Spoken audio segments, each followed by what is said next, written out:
military situation we haven't even addressed at all. Yeah, you didn't address that at all. Basic income. There we are now. Thank you.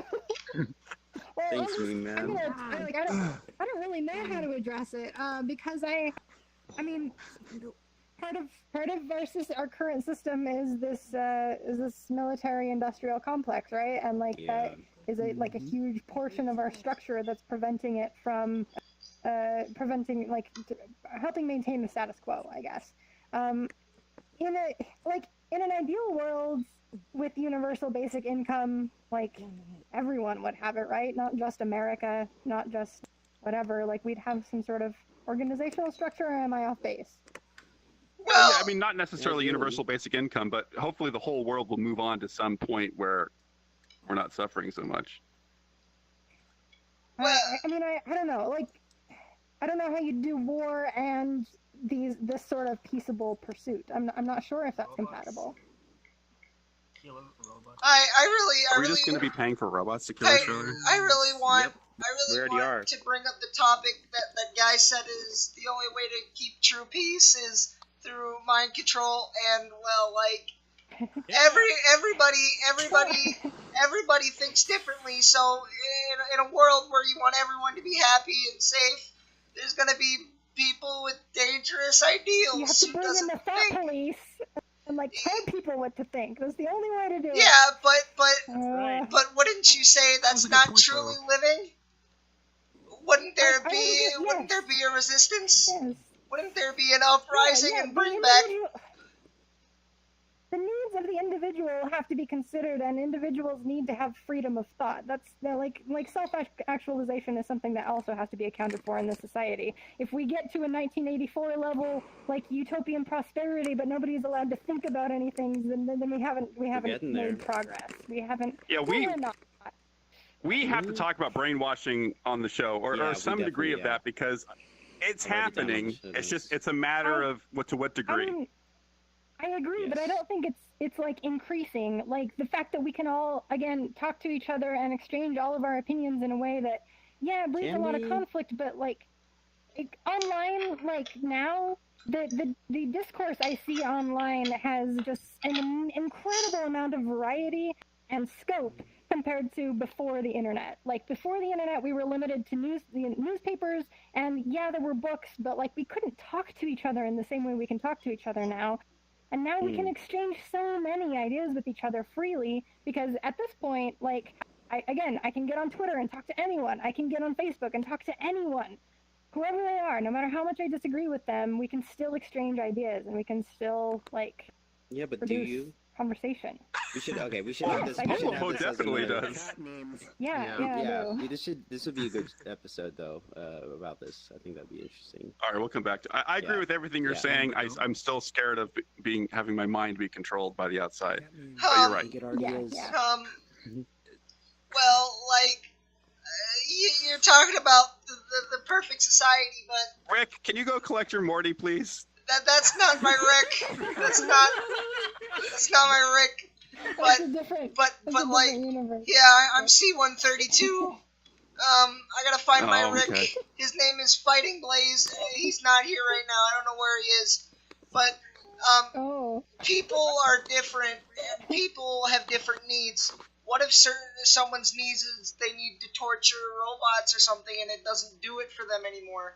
What if when we put you in a simulation? Oh, that's a good idea. It's just a big cage. Didn't think of that. We're in a big cage already. Problem solved. Make the cage bigger. How do you deal with people's emotions though? True. What if they get mad and go fuck up Gerald from down the street for fucking their wife? We're gonna have to mind control some people. How do you deal with? with... You got a ton of questions, but we gotta move on. Yeah, all right. Thank you. Nemec, what do you got? Do you think digital currency could accomplish this without government? God, I hope so. Because that makes it global, right? You take the government out of the situation. Wait a minute. So you're saying that basically like Bitcoin and Ethereum. They can't be regulated by the government. Yeah. To control some. So you could have you could have a basic amount of Bitcoin or Ethereum that each person is getting, plus people who are mining it, and we all just reject our world bank currencies or central bank currencies and say, you know what, we're gonna trade in this currency because it's fair, because everybody has a basic level of it. That would be wow. Yeah, good job. There is actually awesome. There is also a subreddit about that if you're interested. There's a That's really cool. I forget what it's called, but there's a subreddit about using digital currency for that purpose. So are you imagining like we all have like a faucet, like we have a little something that's giving just a drip of currency to literally every person on planet? That's some small amount, but then we're all bought into that global economy. Like we all are invested. And like maybe you're back to the cookies. Like maybe you're selling cookies, and one type of cookie seller is like, no, I only accept dollars. But then everyone's like, oh, that guy's a dick. But like then the guy who sells cookies and accepts the universal Bitcoin or whatever. Yeah, that person. Then he dies. Facilitate a better world. So that's a really interesting. That's hard to imagine happening, but like I hope so. Like that feels like a really cool way to go. What's another possibility? I think there's a few different. Are cryptocurrencies going to become illegal soon? Is that what you're suggesting? Sorry. I don't know. No, but they're trying. People use them for such a disruptive idea. I mean, it's a possibility that it could become illegal. I mean, I think it definitely will get weird. Like this won't be Bitcoin is in a gray area anyway. Bitcoin is it is in a gray area legally for sure. Already, yeah, you're right. Yeah. So yeah. The question is, who controls the scarce resources? Because maybe they're the ones that don't want to accept. Yeah. Oh wait, sorry, Hypertech, I can barely hear you. Can you just get a little bit closer to the camera? He keeps bringing up scarcity of resources, which is good, but you should have gotten in line because this would have been good to talk about. Too late now. Can we just insert you in front of Lau, and Lau will just give up his spot? What? Oh. That's it. Yeah. You gotta work for the right to talk at the show. You know, you gotta get the line. That's the currency. That's right. What's on your mind? Universal line sitting. Yes. Yeah. So mine's a little bit about like the pressure that all of this, there's a lot of pressure that's coming at different sides, and one is that most of the wealth comes from the 1%, and most people are born into their wealth, so most of us don't get to be wealthy, and that's just the fact of life. And in the lower class, we're basically working for a lot of other people to get rich. So that creates like, who wants to do that? Who wants to be in that situation? That's got some tension there with it. And then there's mental health. A lot of people have mental health issues, and that goes very far distance. And so people aren't just lazy; they have other issues, and it gets much more complicated than being lazy. That's pretty ignorant thinking, I think. Just to be like, I would agree with that. Like depressed, or Again, this whole universal basic income seems like a band-aid for it, because there are these deeper issues that don't just all of a sudden get solved completely if we implement something like this. Like, or distribute the wealth. I think better. Yeah, how do we approach that situation? Like that seems like kill them all. An issue that a lot of people are aware of, and we can't. The solution can't be violence, right? And so we have to control them with fear. Yeah, I mean that's also done take from the rich. They do that already. That's my only solution. And that's also like the when we talked about this mind control, like can you really shift people's perspectives? It's interesting because like the UBI could be kind of like a band-aid, but I think it's also like it's starting this conversation. The conversation of UBI is basically saying we kind of get the sense that the system is heading in a direction that might not work, and so the fact that people are even starting to become aware of the idea of UBI and the fact that we're having these kinds of discussions, and look at the amount of really interesting thoughts that everybody is contributing here. Like, I think it's showing that there is this kind of ability for our society to gradually shift our mindset in terms of what works in a society, and we're thinking about these issues now, and we're thinking about them before they're becoming too pressing, before they're destroying our whole economy. So I think it's a good we're laying the foundation of a framework that can change minds, that can change the system, I think, in the future, hopefully. Yeah. Oh, you guys are the same. Yeah. Yeah. Here we are. Yay. That's confusing. Gunter. All right, Lau, bring it home. Yeah, actually, I think this will bring it home. This is well. So I wanted to say just one quick comment from Sarah that I didn't get to, which she was mentioning that she thinks a low water mark for necessities could easily be met in regards to universal income. But I wanted to read this essay that I remembered. So if you can Google this, go to Google Politico and pitchforks, and you'll find this essay. So I'm going to read an excerpt from it.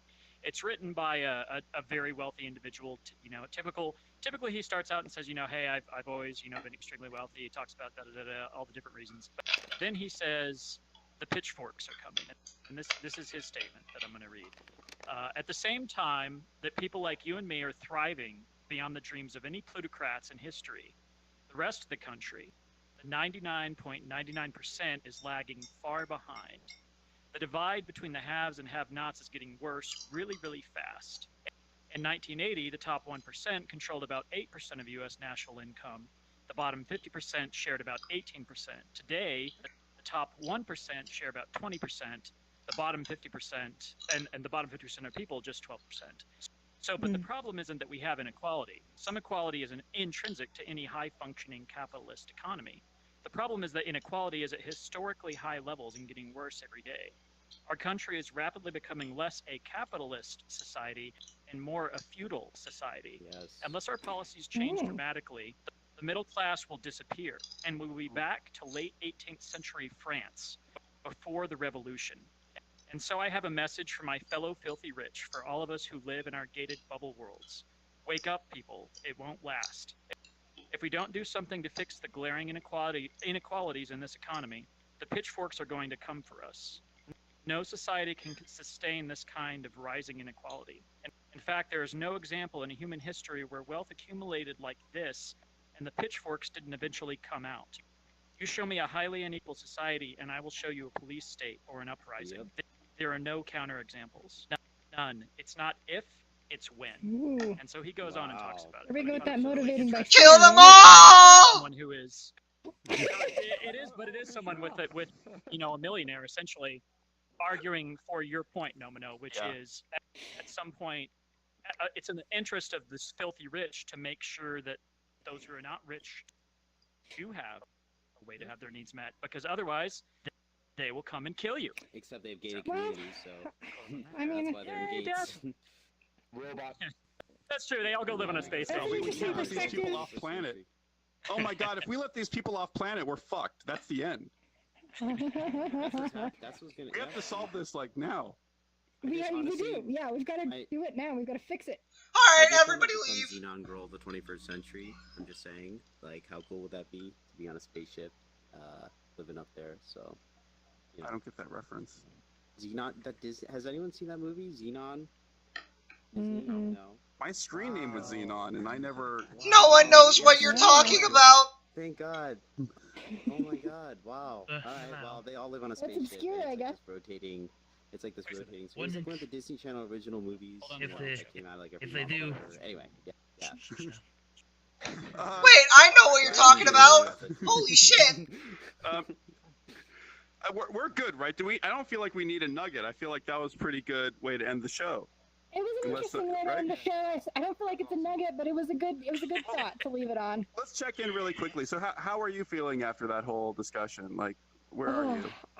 I feel like, well, I felt like so many thoughts were brought up that it's kind of clear that there's a lot of speculating to be done. There's a lot of unknowns. I can't see a path to get there.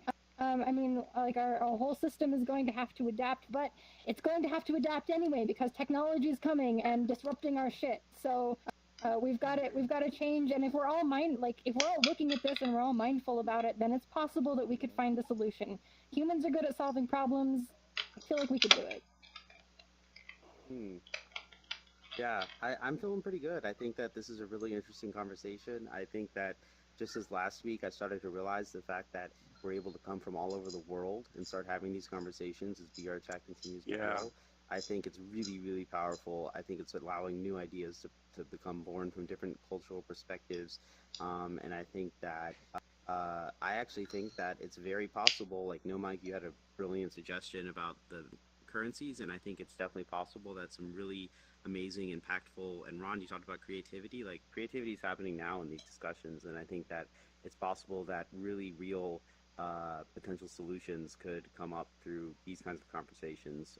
And robots may solve these problems too with AI. Yep, that's true too. So yeah, there's lots of possibilities, I think.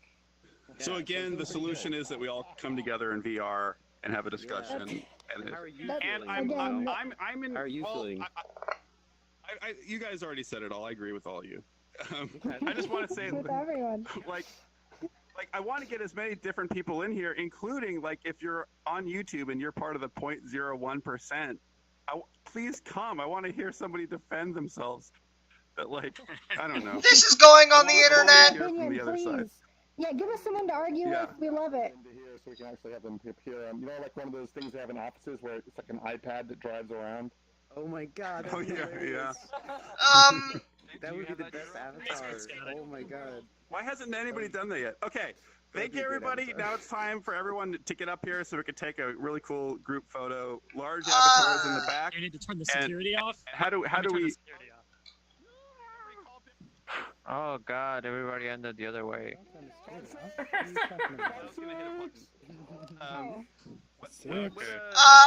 don't think we're out of like ways to position ourselves. I don't think humans are good problem solvers. Say lazy people. That's what we should say. You know, they didn't. I'm with this guy. I'm with this robot. Yeah, this guy makes sense. They didn't lie down in the front. Oh jeez. Yes. Or like sit lazily up on the stage. They didn't agree with somebody, so they stuck him to a cross and killed him. That's how they solved that problem. Presumably, but you know what? I see people solving problems every day, so I'm not convinced. Oh, get up here. Okay, I gotta go. Morty! Hang on a second. For my wings will be better. Oh, nice. That's really cool. Let's go. Yeah, I like the new foldable wings, Zircon. That's cool. And contrast. It's very polite. Well, Morty Adventure! On 3, everybody say, I'm not lazy. 1, I'm not. 2, and 3. What if I am lazy? Oh, no. I'm not lazy. Everyone else is lazy. Laziness is just a construct of what we think. Laziness doesn't actually exist. We're all lies. That's what I was trying to say.